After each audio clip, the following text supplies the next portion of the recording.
contrat dans une blockchain, c'est ce qu'on appelle en langage courant un smart contract. Alors c'est important de faire la distinction quand même entre le smart contract et ce qu'on appelle le vrai contrat, qui est un contrat juridique classique signé entre des parties dans le monde réel.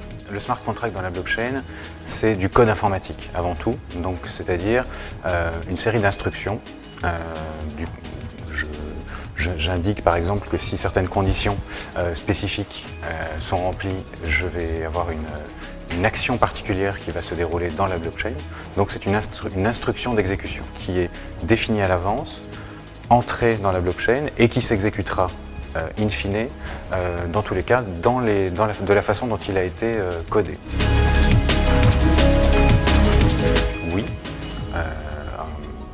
Dans la mesure où le smart contract en fait matérialise un rapport d'obligation entre des personnes, qui peuvent être des personnes physiques mais aussi des sociétés, des personnes morales au sens large. Par exemple, si vous causez un dommage à quelqu'un par l'exécution d'un smart contract, que vous ne respectez pas une obligation dans le cadre d'un smart contract, etc., on va pouvoir en tirer des effets juridiques. Par contre, ils n'ont pas a priori aujourd'hui la valeur juridique d'un contrat. C'est-à-dire que pour matérialiser un contrat en droit français, on nécessite une offre, une acceptation et des conditions de validité qui doivent être respectées pour former un contrat.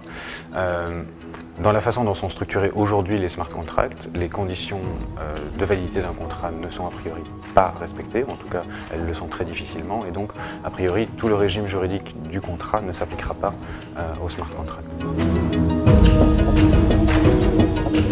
Les faiblesses du smart contract sont essentiellement techniques, puisque un smart contract, c'est du code informatique qui s'exécute.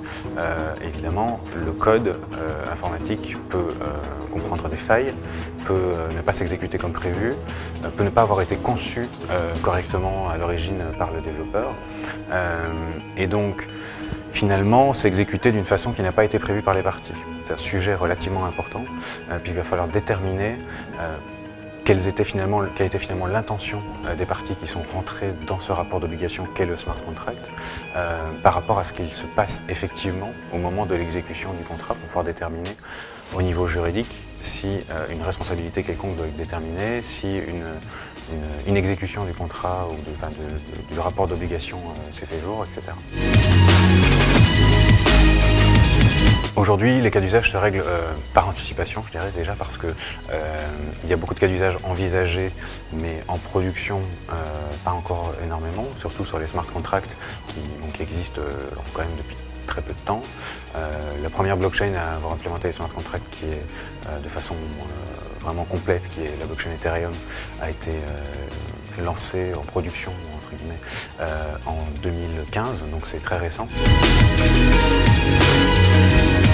L'absence de définition juridique claire de ces différents cas d'usage permis par la blockchain, finalement, est un frein en soi, puisqu'il empêche les acteurs d'avoir une visibilité très précise sur finalement l'étendue de leur responsabilité. Si demain une société lance un produit impliquant l'utilisation de smart contract blockchain, elle aura probablement un peu de mal à anticiper exactement l'étendue de sa responsabilité si quelque chose ne se passe pas bien. Les acteurs, de façon générale, et moi à titre personnel, nous espérons une clarification du régime juridique des cas d'usage de la blockchain, de façon générale, en particulier sur les smart contracts.